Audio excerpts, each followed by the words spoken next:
I want to talk about this thing, that I've been hearing. I've been hearing people just say, I ask someone, well, what's going on? And, what's happening with you? And they would tell me, well, I've been in my head. Sandra, I don't know what's going on, but I just been in my head. And I'm thinking, I'm like, what do you mean I've been in my head or I'm in my head? What does that mean? Because I really wasn't familiar with that term. But, as I continue to ask questions and kind of looked into this saying, I'm in my head, I realized, oh, is that what it means? Then in that case, I'm in my head too, so that's where the topic came from, and I just wanted to get some feedback from other people and hear what other people have to say about being in your head. Grant chimed in a little earlier, and he was talking about the inner critic. So that's that voice in your head, the other part of you, right? That's telling you all these things. So, but Jackie, what do you, when you're overthinking and you're stressing and you're being distracted by whatever it is that you're overthinking, what do you do to calm that down or bring that down? What do you do to relieve yourself from that or to get out of your head? I also call it mental spinning.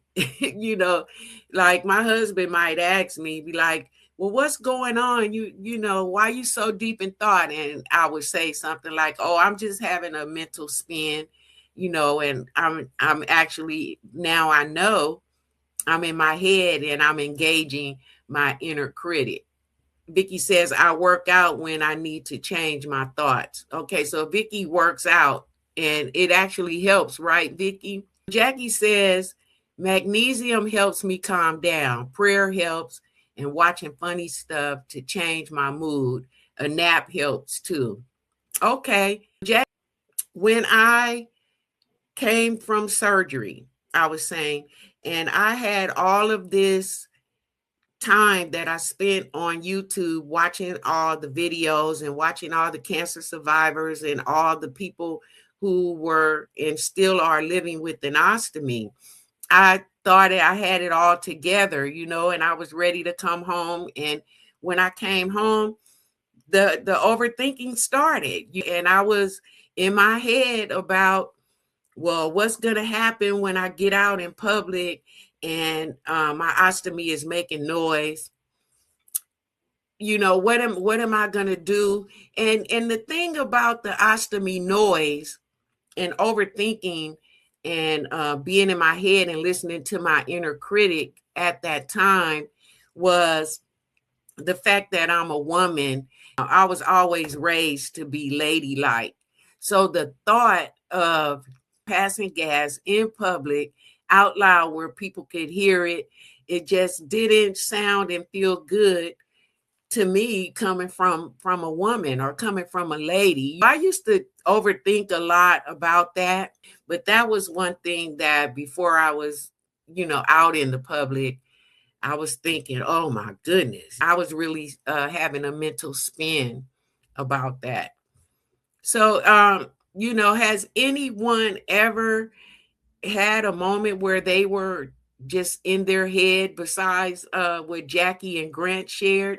A lot of times, we're in our head, we're in our thoughts, and sometimes those thoughts can overtake you. Sometimes we're thinking about things that haven't even happened yet. Sometimes you shut yourself down with this inner critic before you even have had an opportunity to step out and do whatever the thing is that you're thinking that you can't do.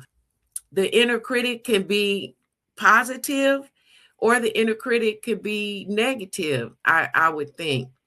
So, I would like to hear your thoughts on that. What is your inner critic?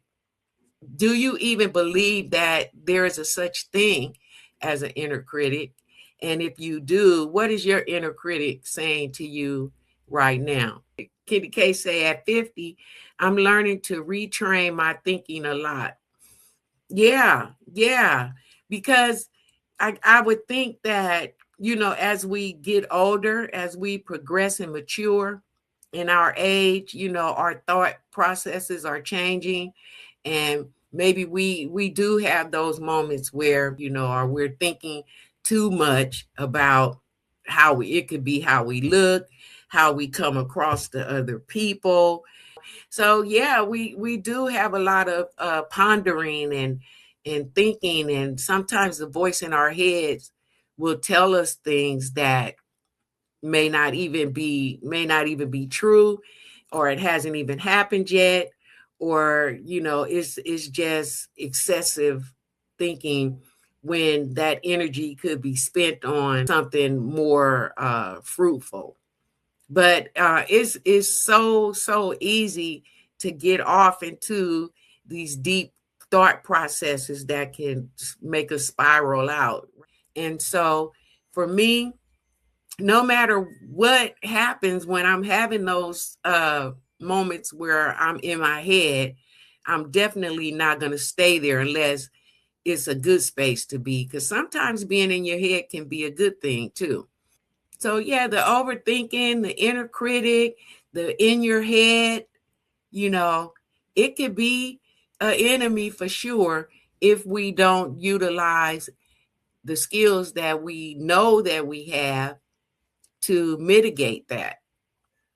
In the meantime, we have to just continue to utilize our mental strengths, utilize our coping skills, and keep that inner critic in check. And we can also teach our inner critic how to be more fruitful and how to be more positive in our thought processes, right? That inner critic, what is it telling you? And when your inner critic is telling you something, what are you going to tell it? What are you going to say back to your inner critic?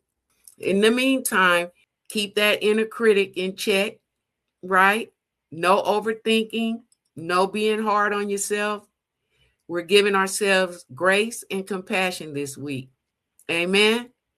I will see you all in the next video. Living it stronger every day. Living it, finding my own way. I lost a midlife, I say it plain. Colorectal cancer didn't win the game. Living it, confident and brave. Living it with Sandra Jane.